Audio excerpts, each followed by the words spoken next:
part 20 of crocheting a square based on all the animated Disney movies on my list, and I'm so sorry to anybody that was looking forward to the Brave Little Toaster. I learned that it wasn't actually Disney and I decided to axe it from the list. So sorry, but why should I worry? Because we're moving right along to one of the greatest Disney movies of all time, Oliver and Company, made in 1988.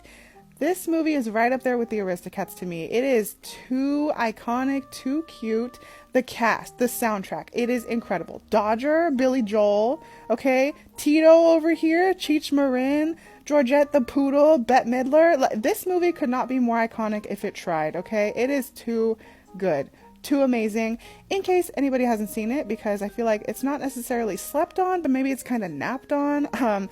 Basically, this poor little kitten gets abandoned in the scary streets of New York City, and he gets helped out by this ragtag little group of homeless dogs and guy, and then he gets rescued by this little rich girl, but she's humble, she's cool.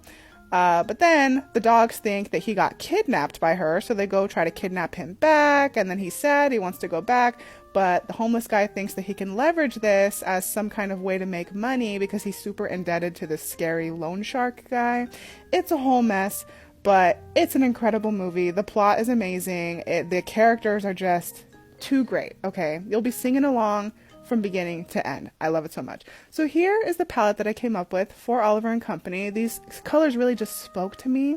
So the main square I did was this deep blue color, and then I wanted to add like some sort of reference to like New York City cabs, but this was just not it for me. I was like, I don't like how it's uneven. I couldn't figure out how to properly like count the stitches for it. So I decided to just do tiny little bits of the black and white and mainly yellow, and I still had all these tails.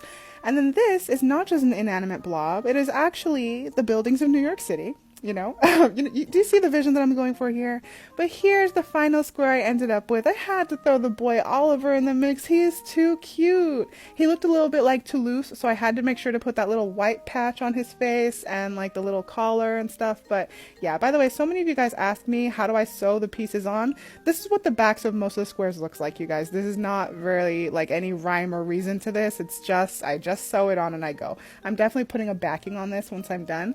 Here's all of our squares, and we get to add our little Oliver square again, you guys. Oh my goodness. I love how this project is coming out. What is your favorite quote from the movie Oliver and Company? Because mine definitely has to be, if this is torture, chain me to the wall. I will see you guys next time. By the way, here's how our little stack is looking. It's ready to topple over. See ya.